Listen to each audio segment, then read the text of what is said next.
Қысқартуларда бізде бөлшектердің алымында немесе бөлімінде осындай қосу немесе азайту белгілері болса, мына 13 пен 13-ті былай қысқарта сала алмаймыз.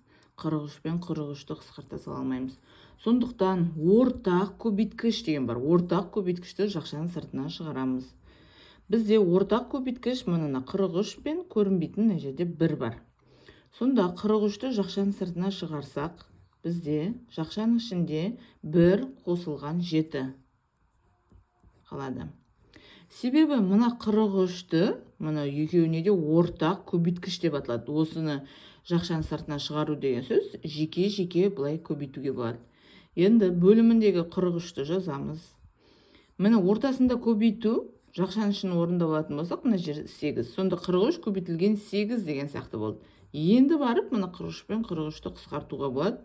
Сонда жауабы 8 шығады. Дәл солай, келесі есепте де бізде ортақ көбейткіш көріп тұрғандай 13. Яғни ортақ көбейткіш айтып тұр, атыда ортақ көбейткіш. Так, 13-ті жақшаның сыртына шығарамыз. Жақшаның ішінде бізде 5 және де 2.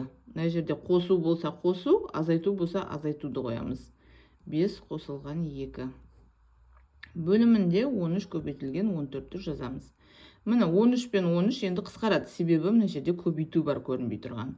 Енді мына жерде 5-ке 2-ні қосқанда бізде 7, 7 мен 14-ті қысқартуға болады. Сонда 2, мына жақта 1.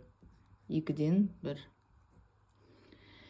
Енді мынандай қысқартуларға назар аударайықшы. Осы жерде бөлшектің барлығын қысқартып тастауға әрекет жасау керек. Келесі деп жаза бермей. Мысалы, 88 бен 77. Екеуі де 11-ге қысқарады. Мына жақта 7, мына жерде 8. Қысқарту деген сөз не? Бөлу деген сөз. Екеуі де 11-ге бөліп тастадық. Енді 50 мен 25. Екеуін де нешеге? 25-ке қысқартуға болады. 2, мына жақта 1. Дәл солай, тағы да нені қысқартуға болады? Мына жер 72, 18 бен 2 қысқарайын деп тұр.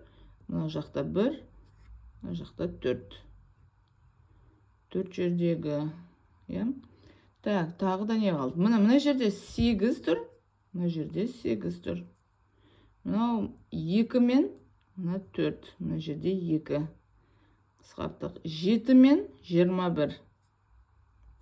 Мына жақта 1, мына жақта 3. Бұлай қарайтын болсақ, барлығы қысқарды. Мына жерде 3 қалды, мына жақта 2 қалды. Сонда 3-тен 2 деген жауап болады. Қысқартуды бірден осы жерде орындаған дұрыс.